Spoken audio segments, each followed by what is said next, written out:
Good evening, everyone. Welcome to our first Advancement Town Hall event. Next slide, please.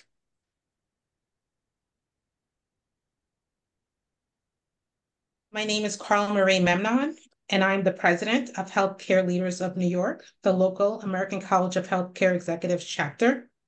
Currently, ACHE has approximately 49,000 healthcare executives, and within ACHE, there are 8,600 fellows with board certification in healthcare management. HLNY has over 1,800 members and currently 480 members who are eligible to advance. For many, attaining the FACHE credential is a personal and professional goal. In this session, you will learn about what you will need before embarking on this FACHE journey. And for those who are on the journey, you'll hear from our panelists and members of the Advancement Committee about the process, how they prepared, and some additional tips. I will now turn it over to Ben, our Advancement Committee Chair. Ben? Good evening, everyone. My name is Ben Grin-Mogan. I am the chair of the Advancement Committee. On this slide, you will also note that our committee is illustrated here: Anne Marie McDonald, Navesh Kindayil, and Kevin Leo. And we also have our contact information. If you need to reach any of us directly, you can email us at advancement@hlny.org. Next slide, please. So at this time, before we move forward, we would like to take a moment to poll our audience to get a representation of those who are attending. So I'll turn it over to the polling question at this time. So we'll give that a minute to answer these questions.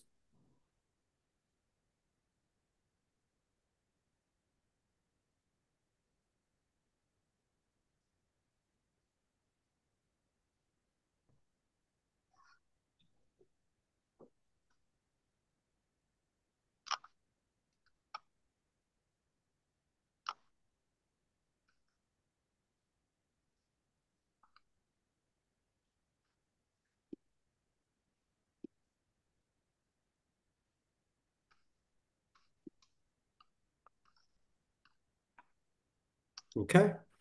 Hopefully everyone had a moment to register their responses to the question and where you are in your journey to becoming a fellow.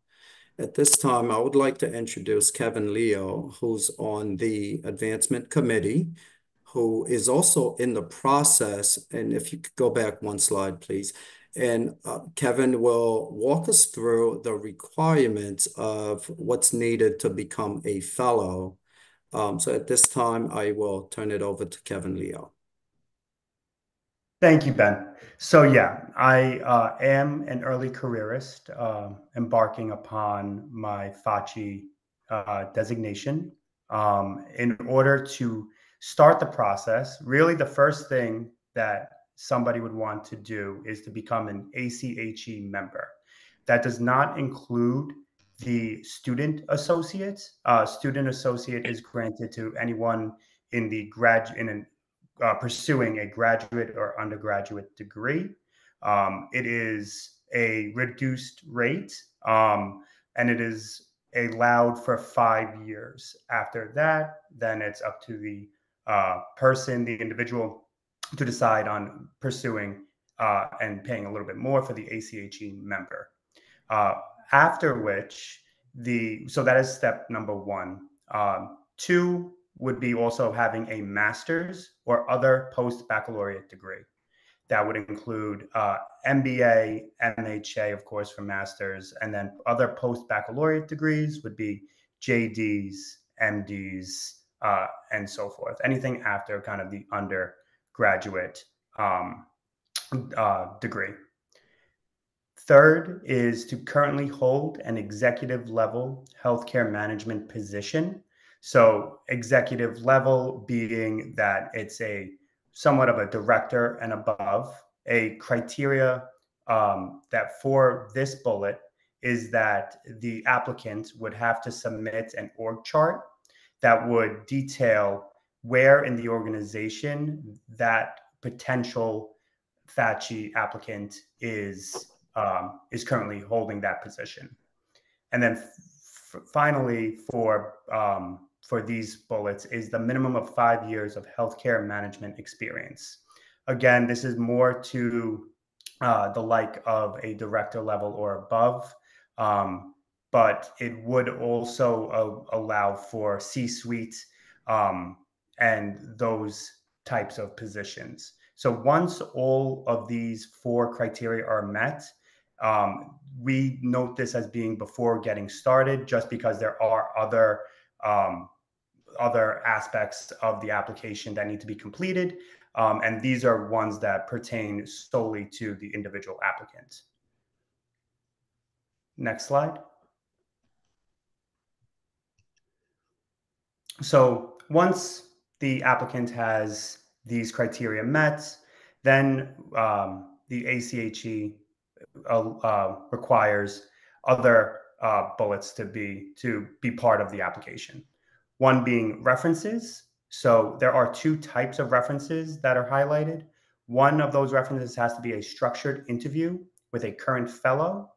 And then the other is a second reference with either a current fellow or a senior leader within that individual's organization.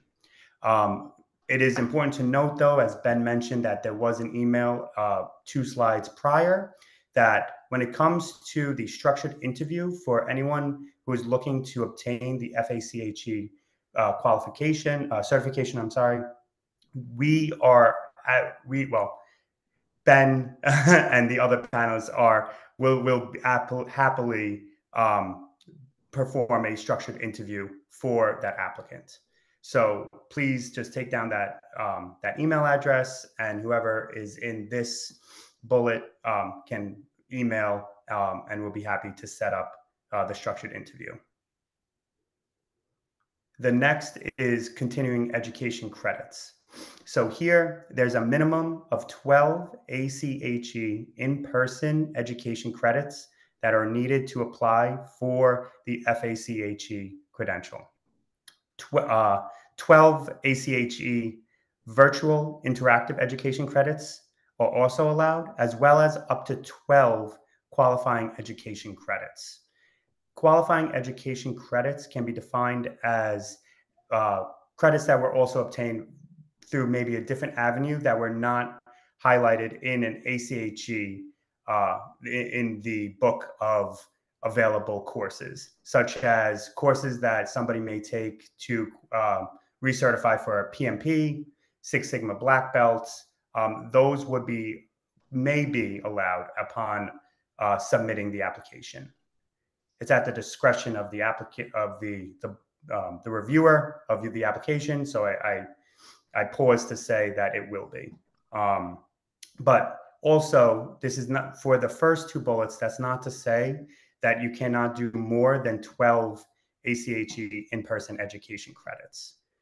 You could do more, but at the bare minimum, 12 in-person education credits are required. The next is giving back. So these are volunteer activities. 2 community civic service related volunteer activities are required, as well as 2 healthcare related activities.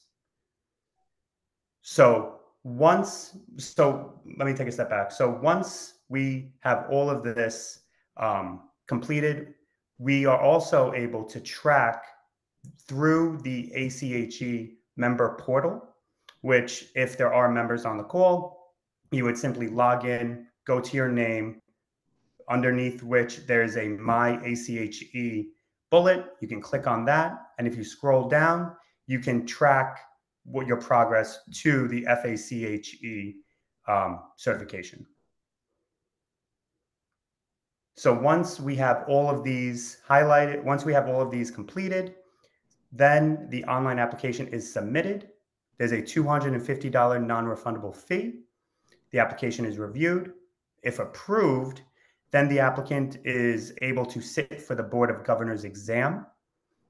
And upon passing that exam, then the applicant is now officially a fellow and a FACHE certified member.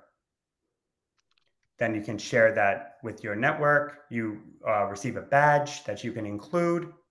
And then as well, you are able to attend the convocation ceremony at Congress. Convocation would be open to anyone who completes the and passes the Board of Governors exam by December 31st of the year prior. So for instance, this year, the Congress was held on, I believe, March 24th of 2024. So anyone who completed and passed the exam by the end of 2023 was able to walk at convocation for 2024. So now I also want to highlight that there is also a valuable resource that ACHE provides. It's called a concierge, where you have the ability to schedule a 15 to 20-minute conversation with somebody who walks through any questions, any kind of outstanding items pertaining to any sort of these bullets. It's a great resource for asking if a community civic activity would qualify, as well as healthcare, education credits, and just really helps that applicant walk through the process. So what I'm going to do is I'm going to drop that link into the chat. And if anyone would like to just click on it after the meeting, it's a great resource, as well as looking for those who are members to look at their My ACHE drop down that will also show them where the tracker for FACHE credentialing.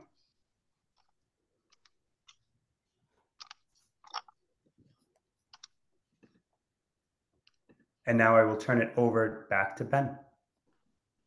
Okay. Well, thank you, Kevin. Thank you for sharing the requirements for being eligible to be prepared to take and pass the exam as a fellow. If there are any questions, we shared the email. Please direct those to the committee and we'll respond promptly. Next slide, please. Hey, Ben, before we go further and before we get Art started, Kevin, thanks for going over that. It can be a little bit overwhelming looking at that slide and looking at everything that's there. And I'm telling you that from me personally, 10 years ago or less than when I joined. And I looked at it, I said, okay, what's my journey going to look like and how is this going to be? All of us have day jobs. All of us also have career aspirations and we're thinking about what we want to do next. And sometimes this can be overwhelming.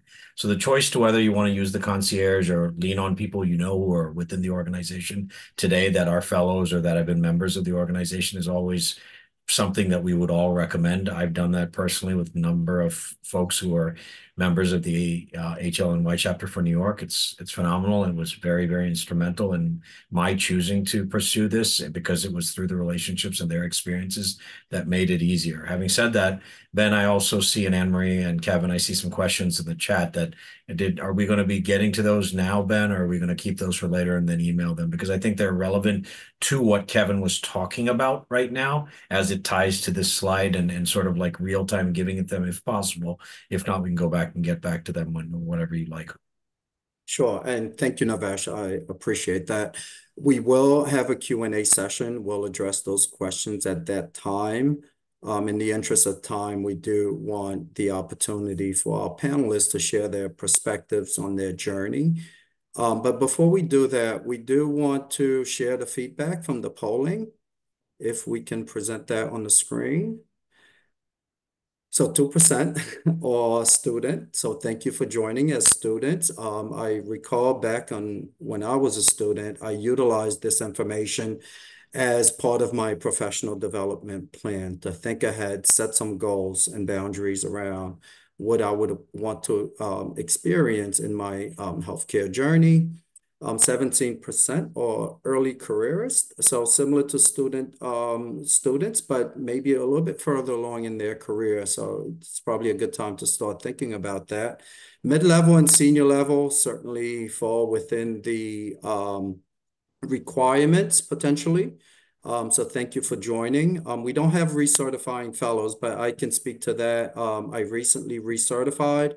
So for any fellows on the call or anyone who has gone through the process, I think what's critical is the credits and how quickly the 2-year period could come about and meeting those requirements as well. So thank you for that feedback. It may help provide some context to our panelists as well so that we know who's in the audience. And at this time, if we can move to the next slide, and we will certainly cover some of the questions, maybe behind the scenes, I'll answer those, but we do have a Q&A moment. So before we transition, I would like to introduce our first panelist for this evening, Mr. Art Gianelli, also a fellow of the American College of Healthcare Executives. He is a Chief Transformation Officer at Mount Sinai Health System, and he's been in that role since 2014. As Chief Transformation Officer, Mr. Gianelli works to transform organizational culture, implement best practices, instill key behaviors to drive improvements in patient experience. His responsibilities include overseeing patient experience improvement initiatives across the health system, working with health system leaders to improve clinical programs, operations, enhancing strategic partnerships with community-based and public sector organizations, increasing access to organizational learning, not only for Mount Sinai leaders, but also staff, collaborating with health system leaders to advance the roadmap to address racism at Mount Sinai and helping oversee Mount Sinai's international team and strengthen Mount Sinai's presence around the world. He's also served as president and CEO of New Health, a public benefit corporation that runs the Nassau University Medical Center, a nursing home, and cooperates the Long Island FQHC. He's held many executive positions over many years for local governments on Long Island, Deputy Executive Director for Budget and Finance for Nassau County, Director of Operation for the town of North Hempstead. So without further ado, I would like to introduce to our participants today, Mr. Art Gianelli, to share his perspectives about the fellowship credential. So thank you, Ben, and good evening, everybody. I'm really delighted to be here. This is a really important topic, and anytime I'm afforded the opportunity to support the efforts of healthcare leaders of New York, I really want to do that.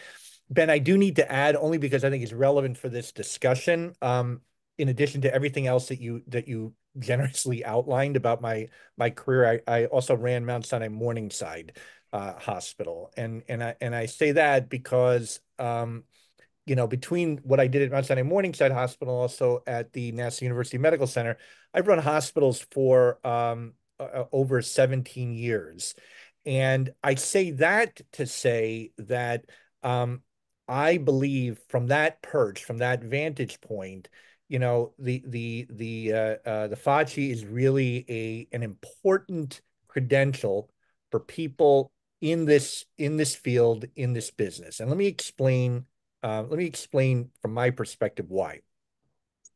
I actually don't think in the New York market the FACHE is important for getting that next job or getting that next promotion. The New York market, for whatever reason, is a little bit behind the rest of the country in how it values the FACHE. If you go elsewhere, if you try to get a job elsewhere in the United States, in many instances, the FACHE will be required credential.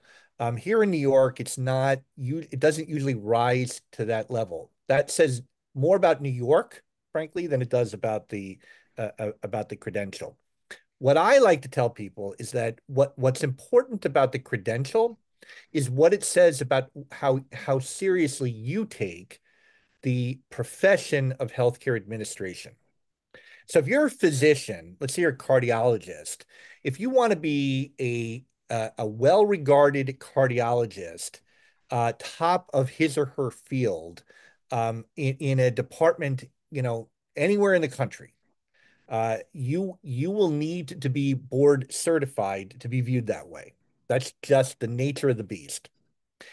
And we all work with physicians who are board certified in their respective fields, to use physicians as an example. That's a sign of the degree to which they take seriously their profession, the degree to which they take seriously the knowledge that's needed to be able to do the work that they've been trained to do. In my view, we should view the FACHE the exact same way. It's an indicia of how seriously we take our profession. It's an indicator of how important we think the knowledge that one needs in order to be able to pass the certification exam, how important that knowledge is to doing the day-to-day work of healthcare administration. It's a marker that you are at the top of your profession, and that you take your profession very, very seriously. And we know that because you sought this credential. So that's the way I think we all need that's the framework, that's the context that we really need to appreciate and understand and value, and then seek the FACHE designation. I sought it for exactly those reasons. I sought it at a time when I had gotten my other graduate degrees. I sought it at a time that I had been a hospital executive, a president and CEO for years. But I said, you know what? I'm not satisfied in terms of my own personal and professional advancement. And I'm not satisfied in terms of how others will see how I view the profession unless I get this certification. So I went and I did what was necessary to be able to do that. Now, a couple other points. First, the exam, in my view, is fair. It's not hard. It's not easy. It's fair, which is, frankly, the best compliment one can give for any exam, is that it's a fair test of the knowledge that one needs to be an executive, to be a leader in a healthcare organization. If you do this kind of work on a day-to-day basis, you may need to prepare or study certain areas to brush up your knowledge, but your experience on a day-to-day basis should give you a good platform to be able to take and successfully take the exam. The way I would approach preparation is to think about what if you look at the subject areas for the exam, what are those areas that you don't do on a day-to-day basis? And for those areas, I would focus, I would study, I would get materials to help me to learn that information, to absorb that knowledge prior to taking the exam. When I took the exam, I did best on the business section. I think I got all of the questions right, and I did worst on the I performed worst on the ethics section. Now I like to think I'm a pretty ethical guy and a pretty good guy, so I was a little disappointed in that. But when you broke it down, when I went back and said, well, why didn't I do as well here? I mean, it turned out that those were areas that I didn't. It was a lot about the ACHE's statements of ethics and principles for professionalism, and that wasn't something that I was looking at a day-to-day basis. Even if I was living it, I wasn't looking at it on a day-to-day basis, and so that was reflected in how I performed on the exam. So I really think the best way to think about it is look at the topics for the exam, look at what you do every day, and then figure out where there's not an overlap, where there's not a match, and those are the areas that you should really focus on. The last thing that I would say, and certainly Ben, when it's time for Q&A, I'm happy to take any questions. I think we all need to be committed to continuous learning. We all need to be committed to understanding the latest trends in our industry, the latest information in our industry, and we need to do that because we can't effectively perform our responsibilities without being at the cutting edge. So I think the FACHE is not a static designation. Rather, it's also a symbol of the fact that you are committed to continuous learning, to obtaining ongoing educational credits that help to fortify your ability to do the job that you've been employed to do, and to do the most important thing all of us can do, which is to make sure that we run organizations that take great care, exceptional care of patients each and every day. So with that, Ben, I'll turn it back over to you. And again, I'm happy to answer any questions when the time comes. Okay, thank you, Arthur. That was interesting perspective that you've shared. I can relate to some of those in my preparation as well. I actually downloaded the Code of Ethics. I thought that was one of the easiest sections because it's published on ACHE. So I sort of checked that box first and then started to And that's the right way to do it. The way I did it was the wrong way to do it. So, which is the reason I did want to bring it up, to use myself as an example where I thought I did things well, and where frankly doing things intelligently as you did can help you to get some easy points in the exam. So 100% agree with you, Ben. So thank you for sharing that. At this time, we'll move along to our next panelist. But before we do that, I'll introduce our next Anne-Marie McDonald, who will present our next panelist. Anne-Marie? I think our next panelist is Patty. If we don't mind putting Patty's slide up, that's great. So good evening, everyone. I'm Anne-Marie McDonald. I'm a member of the Advancement Committee and serve on HLNY board as clinical advisor. I am Vice President for Quality and Performance Improvement at Hospital for Special Surgery. I achieved my FACHE credential in 2018, and I'm now on my second re-credentialing of FACHE. So it's with great honor tonight that I can introduce to you Patty Kuratis. Patty is the Executive Director and Associate CMIO at Mount Sinai Health System. She is responsible for leading the development and implementation of clinical and business-aligned IT services to support Mount Sinai International, population health, and emergency department services. Patty cares for patients at Mount Sinai in the ED, urgent care, and virtual care space. Before joining Mount Sinai in 2015, Patty was Clinical Director of Clinical Informatics at Montefiore and served as Senior Director in Clinical Information Systems at New York City Health and Hospital Corporation from 2008 to 2013. Patty has been a PA for over 24 years in a variety of clinical settings, including those in city hospitals, New York Presbyterian, to community health centers focused on LGBTQ health and outpatient clinics located within homeless shelters at the floating hospital. Patty is a course director in Mount Sinai's MHAA program, is an adjunct at CUNY School of Medicine and NYIT, where she serves in both schools' PA programs, and is a mentor and preceptor to students. She plays a crucial role in championing a diverse and inclusive workforce at Mount Sinai as chair of the Corporate Diversity Council, and she's also been a member of the admissions committee for the PA program at Stony Brook since 1999. Patty received her doctorate from Pacific University, focused on social determinants of health, holds an MBA in healthcare management from Baruch College, and has degrees in PA, biochemistry, psychology from Stony Brook University. She was named Humanitarian of the Year while at Baruch, an outstanding alumni from Stony Brook University. She is also the immediate past president of New York State Society of PAs and is a board member on the National eHealth Exchange Network. In her spare time, Patty, I'd like to know where and how you find the spare time. Patty is a treasurer and board member of Sugar Mutts Rescue, a 501c3 animal rescue and family farm sanctuary organization in Pennsylvania that she runs with her wife. So it's with great pleasure that I hand this over to you, Patty, and look forward to hearing about your journey.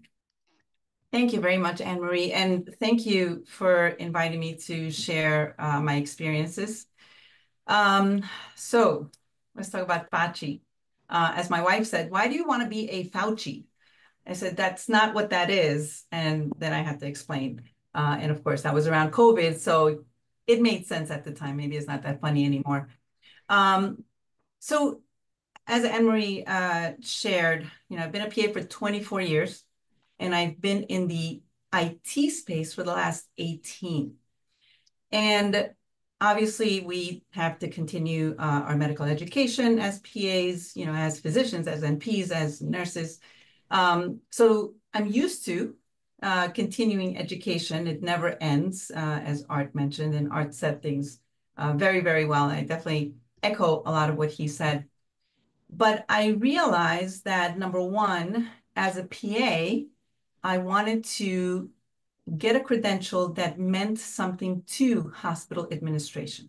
That number one, yes, I'm a clinician, but I also want to understand and help and assist in the operations of running a hospital, a clinic, a practice.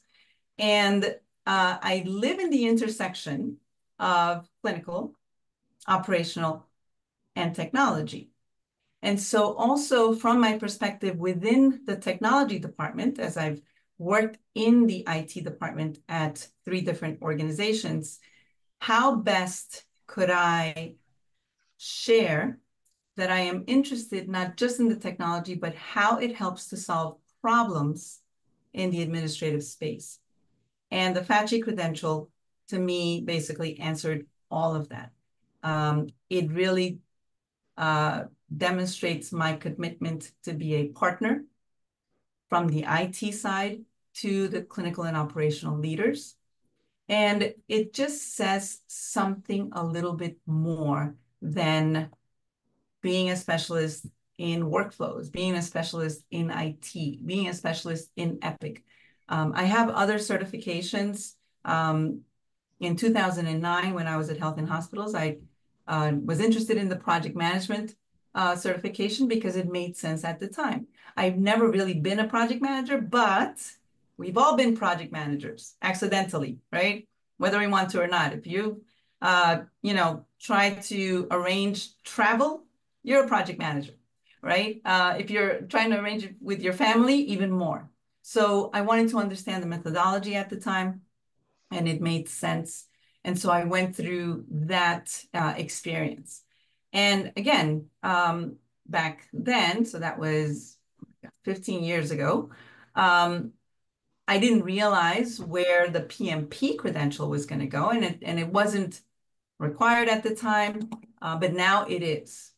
As Art mentioned, FACHE in New York State isn't necessarily required, but it just distinguishes those of us that have it as you've made a commitment, you've taken an extra step or 10 to show that you are really invested in the needs of the hospitals, in the needs of the clinics. And again, not just from the technology, not just from the clinical side. So that is why I did that. I'm actually about to recertify. Very grateful that last year I was selected to be in the Executive Diversity Leadership Program for ACHE, ACHE, and I was able to get a lot of credits through that. So yay. So I was just looking at my profile as Kevin and Ben were mentioning, and I'm like, oh yeah, I have like 55 credits and I only needed 36. So that is another way to get your face-to-face credits is through some of these programs and some of these boot camps that ACHE does offer. But I do want to comment that it is rigorous, and that rigor is important, right? Because if it was easy, everyone would have it. So yes, there are a lot of steps. Yes, you have to show that you are committed, volunteer-wise in different, whether it's community service, teaching, mentoring others, and the exam, as Art mentioned. I do agree the exam is fair. It is not incredibly hard. It is not easy, though. You really do want to prepare. And again, there are blueprints where you can see what is in your experience that you don't necessarily have to study so much. I didn't have to study the IT stuff. I didn't have to study the data governance, but I had to study some other things that I felt I just didn't see on a day-to-day basis. And that is probably going to be individual to all of you. So highly recommended. Keep up with it like every other continuing education certificate that you may have. You don't want to leave it to the last minute. That is the one thing that I think Anne-Marie said, how do I also help my wife run a farm? You don't leave anything to the last minute. That's for sure. You want to, just manage your time and predict when you're going to have time to be able to do things and not leave them till, you're scrambling. So happy to take questions. And again, thank you for inviting me. And Alyssa is an old student cohort of mine. So happy to see her here as well. Thank you, Patty. And certainly I can relate to your journey also from the clinical perspective, having, received certifications in specialized areas, but the FACHE credential giving a broader scope and that commitment to healthcare leadership and administration. So I really appreciate you sharing your journey with us tonight. I'm going to hand off now to Navesh Kandil, who will introduce our next presenter. Thank you. Thanks, Anne-Marie. Patty and Art, very inspirational. I hope everybody that was listening made a note of all of the things that they've done throughout their career, the level of commitment that they've shown in their growth and their journey, and how diverse and varied it is. Patty, amazing to hear the things that you've been doing. The last thing that you talked about your 501c charity and what you do for animals speaks a lot. So thank you. And there are ways to achieve that, and there are ways to do it.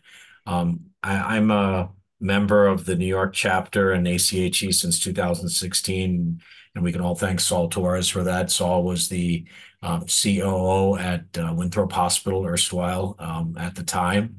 And that's how I got introduced. And I had the pleasure of there and meeting almost everybody in the leadership on this call at one point or the other, whether it's Darren or Anne-Marie, who taught my first FACHE class just before COVID started, or Ben during that time, and Carl Marie and Andy Wordley and Sam Lynn and Allison Roditi and everybody. There's so many people that are, and all those people have been influential in my choice to be a member of this particular chapter of this association and to grow at a local level and nationally, and then choose to take up the FACHE, the FACHE, and say, hey, I want to show my commitment to meeting at the intersection of both the clinical, the operational, and the technical, as Patty said, but including the financial as well. And it's understanding from a clinical side. And I'm excited to introduce Alyssa right now because she's a fellow professional just like that. So to have two clinical professionals who have excelled in their career as much as they have on the business side of healthcare, so to speak, it's really, really cool, and I'm really excited for it. Alyssa, you have a wonderful story to tell, and I'm looking forward to you telling everybody. I'm just going to quickly go through what you've shared with us, and then I'd love for you to share your journey with everybody else. You're a Hudson Valley native who spent the last 20 years of your career in the region. She currently serves as the Senior Vice President / Chief Operating Officer for Westchester Medical Center's Health's Northern Region and Executive Director of the Mid-Hudson Regional Hospital. She received her Master's of Physical Therapy and a Bachelor of Science from the University of Scranton. She also holds a Master of Business Administration from Baruch College, and I believe you and Patty were classmates. I think you were talking about that earlier, just before we got on this call. You originally joined Westchester Medical Center back in 2002 as a physical therapist, but in your current role, you lead the strategic vision, the overall administration and management of Westchester Medical Center's hospitals, which include 2 acute care hospitals, 1 critical care hospital, 1 long-term care facility. You're also responsible for orthopedic surgery, ENT, and the physiatry service lines. This includes 2 inpatient rehab units, physical and occupational therapy, speech and audiology, and the cochlear implant center, as well as the balance center.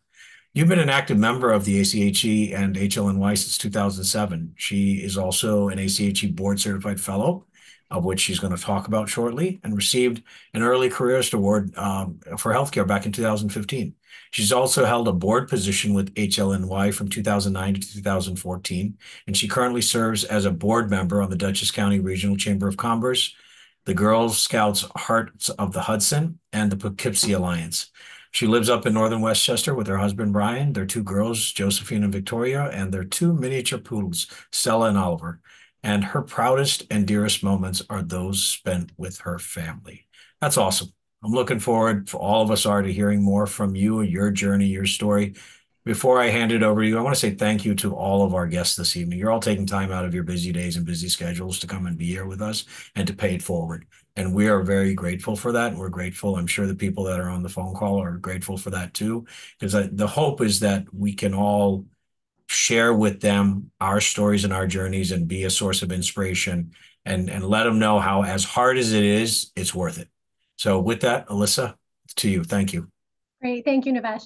And thank you to HLNY and the Advancement Committee for having me here tonight, but also for having this session, because I'll echo Art and Patty's words in saying that this is really important stuff. And so I'm honored to be here.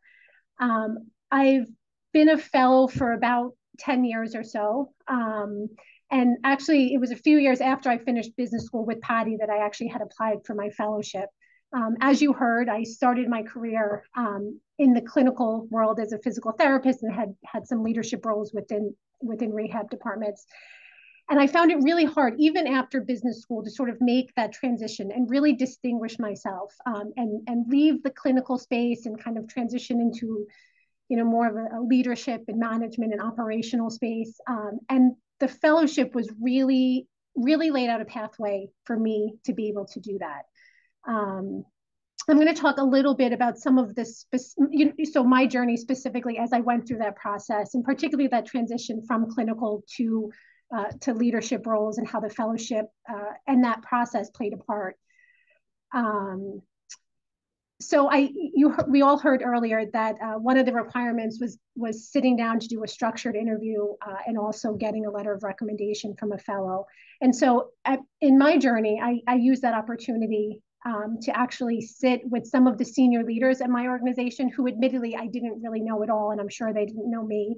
But it was that opportunity that gave me the chance to get to know them, create a relationship. And looking back, I would say really put me on the map in a big way within my health system.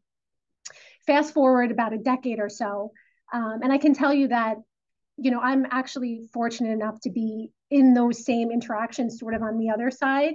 And so quite often there'll be folks who are interested in pursuing fellowship within my health system who will sit down with me. It really gives me a chance to get to know them and puts them on the radar, whether it's for a future project or in some cases even future opportunities. The other thing that I think is really important to sort of point out is that, and it's a beautiful thing. And so part of being a fellow is that not only do we need to have competencies and really distinguish ourselves in all of those main pillars that you're probably all very familiar with if you're studying for the Board of Governors exam. So the HR and law and regulations and ethics, so all of that stuff, and that's really important stuff. But in addition to that, fellowship status actually requires us to give back to our communities, both in the healthcare standpoint, but also in a just pure community standpoint.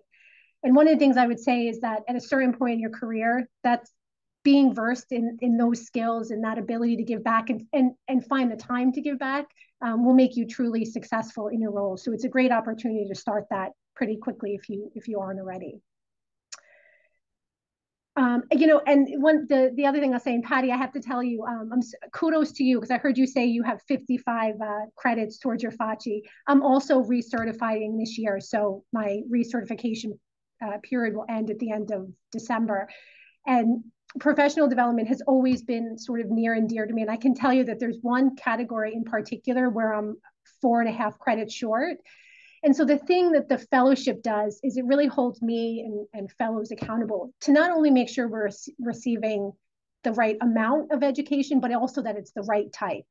And so I really, you know, and this is probably stuff you guys know, but I can tell you it's good feedback for me. And I think this is my third recertification process to just realize that, you know, some of the type might not always be adding up. I'm going to shift a little bit and just share some of the strategies. And I think, you know, you heard that it's been about 10 years or so since I actually sat for my exam. But one of the things that I did in particular that I found really useful was really leveraging the practice test. I actually started my entire Board of Governors exam prep by taking a test to identify like which areas I was really strong in and then which I needed a little bit more work on. And besides understanding my competencies and areas for opportunity, it also made really clear the structure of the tests and the type of questions and answers that they asked. So, and I did that, you know, I also, I used the, you know, ACHE has an exam prep book. And then at the time, and I'm sure some of the folks from HLNY can answer this, at the time I did take a 2-day course that was offered through HLNY. And I would defer to some of the folks on this call if that's still available. And my last sort of recommendation, if you will, is that if you're teeing yourself up and going through the process, you know, my recommendation would be to find a realistic and very specific timeline for when you intend to take the exam. And the reason I say that is because there's a handful of folks I know who have said they're going to take the exam when they feel like they're ready. And in some cases that, you know, years can sort of go by. So I think it's really important to just pick a time and then get yourself ready according to that timeline. So I wish you guys all the best of luck on your FACHE journey. I'm happy to answer any questions anyone may have. And with that, I'll hand it back over to Navesh. Thank you, Alyssa. And again, it takes commitment, right? It's hard. We all know it is. It's job outside of our jobs in our lives, as we've all heard from the leaders that are on this call and the other members and the fellows that are out there. And that in and of itself is sometimes overwhelming, but that's why we're hoping that we're trying to share the ways that others, leaders on this call and other members have been able to figure out ways to make it possible. So we're hoping that that's being conveyed across and committed across, and we're here and at your disposal to be able to help you with that. Ben, I'm going to hand it back to you. You're on mute, buddy. Ben, you're on mute. Sorry about that. I was taking some time to answer some questions in the chat room. But I did want to take a moment to really thank all of our panelists. I think you've shared some really interesting perspectives as to how you prepared for the exam and, you know, really what value did you find in obtaining that credential? I think that's very personal to each individual. And I think once you sort of establish that, I think a lot of the pieces start to fall in place in terms of the technical requirements and things of that nature. So at this time, we will transition to a Q&A. But before we do that, next slide, please. Before we do the Q&A, we'll do the, and this goes back to Alyssa, you mentioned the prep course. I believe in the past, a 2-day prep course was offered, but there has been strong interest in a 1-day prep course. So this is new. This is something that we're offering for the first time as the inaugural committee. We will host a 1-day prep course that will be on a first come, first served basis. And this will be an invite only. And I just want to explain that because we do understand the members that have submitted applications to ACHE that are prepared or may have their exam date already scheduled. And to some extent may need that additional prep course to really prepare for that exam. So HLNY has the target list of individuals and where they are in their FACHE journey. And these invites will go out to individuals on a first come, first served basis. It will be held actually a month from today, and we did that by design. Saturday, September 28th at NYC Health and Hospitals in Harlem. And Walter Dusseldorp, who has done quite a number of prep courses in different formats. The one-day format, which we're offering, he's also done the more expanded version over a 12-week period, I believe in New Jersey and other areas. And he's a subject matter expert. He's a fellow. He's very familiar with the exam, the content, and all the subject areas. And he will be prepared to cover all those topic areas on September 28th. So more will follow directly from HLNY, again, on an invite basis. And I will caveat that by saying if you're maybe further along and, maybe it's not the right time, or maybe it's part of your preparation as you're submitting documents and you may or may not have received the invitation. But if you do have any comments, questions, concerns about the prep course, send us an email. We'll have that information and we can have a conversation about getting you registered for the course as well.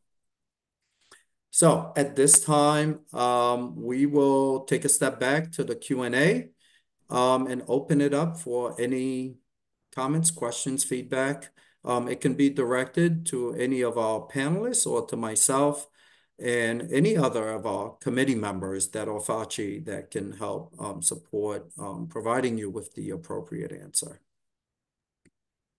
I'm going to nominate Darren to answer all the questions. Just kidding.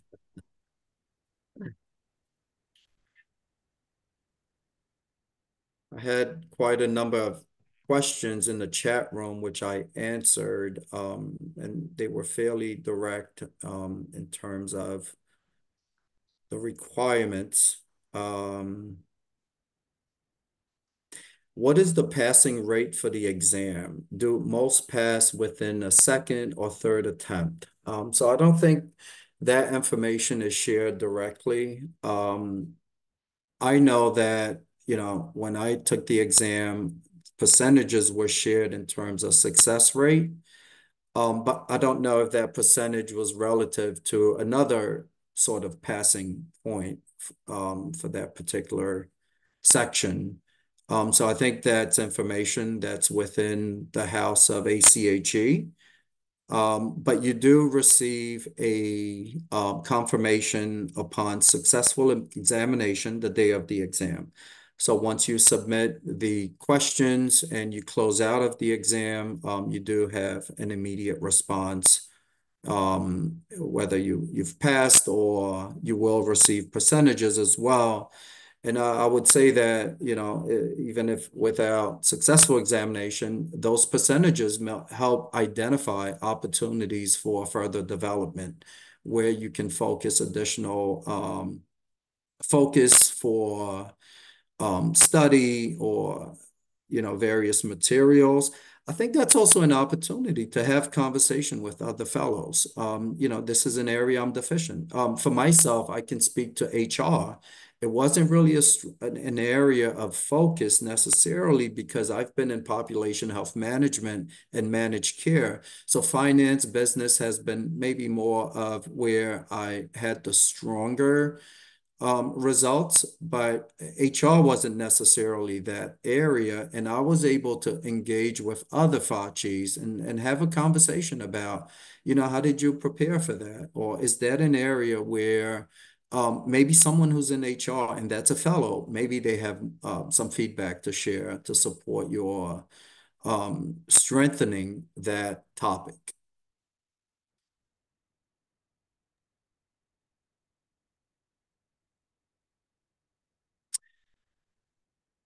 There's a question in the chat about, do you have textbooks for the examination? So there is a textbook that's recommended by ACHE. It's been, I forget which edition. I have one of the earlier, it's the Well-Managed Organization textbook. I have one of the earliest editions from my graduate studies.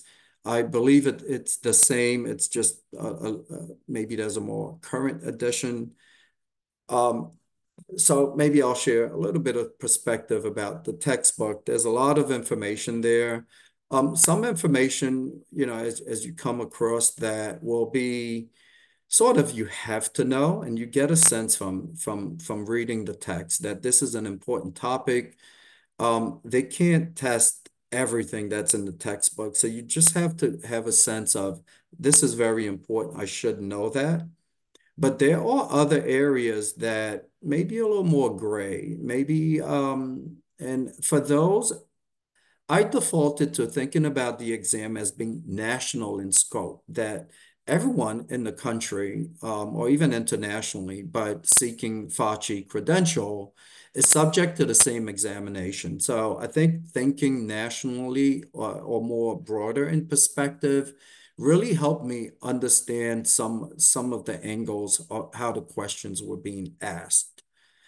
And maybe someone else can share their perspective on that as well. I can share my perspectives. I agree 100%, Ben. I know myself personally, I think there are now 4 textbooks that ACHE recommends for the exam. When I took the exam a few years ago, there were 3 at the time. Myself personally, I went through all of the textbooks except the HR one because my background at that time was in HR. But the Well-Managed Organization, that one I pretty much went through cover to cover.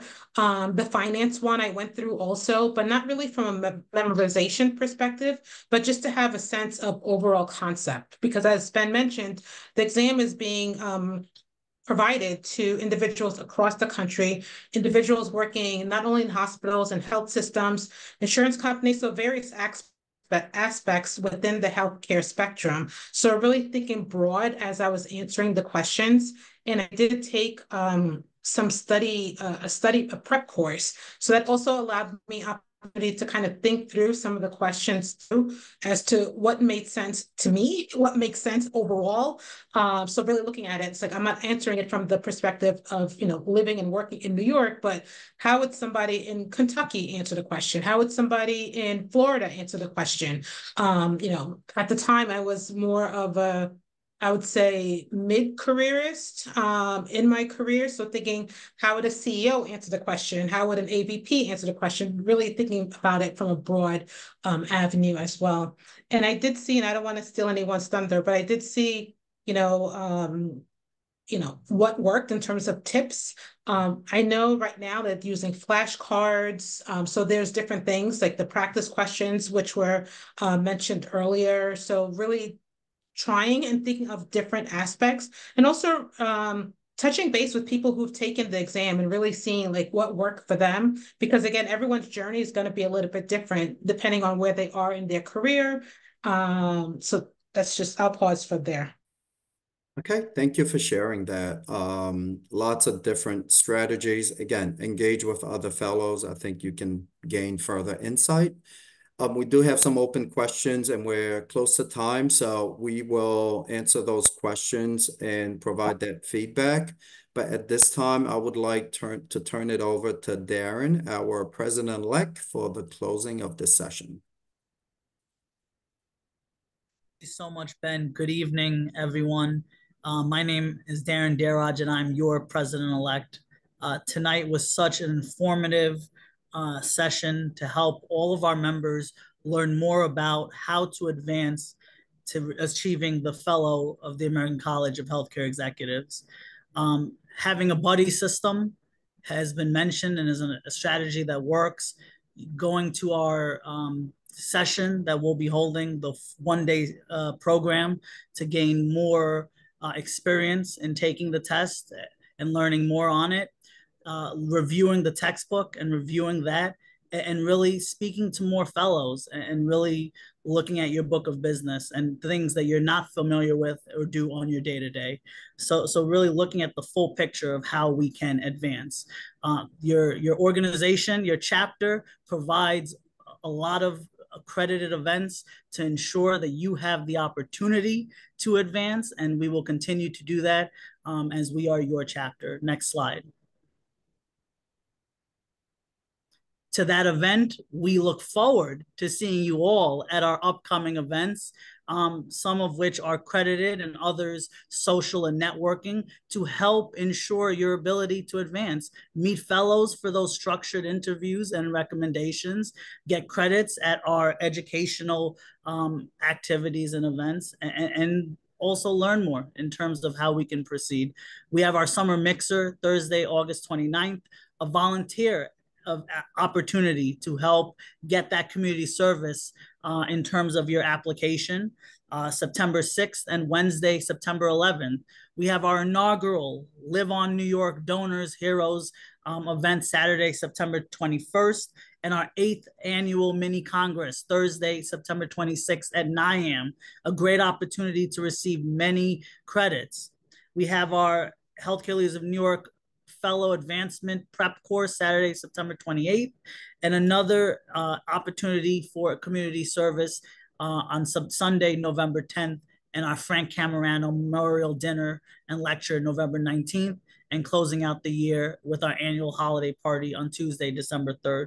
There are still more activities and events credited to come, so please look forward and look out for those, but please save the date for the ones we have on our screens, and we look forward to seeing you then. Next slide. And as always, we couldn't do what we do without the incredible support, partnership, and collaboration of our sponsors. Thank you so much. For all of our members tonight and for our panelists today, thank you so much. We look forward to seeing you at the next events, and truly looking forward to seeing you all advance in your journey. Thank you. Thanks, everyone. Have a good night. Thank you, everyone. Have a good night.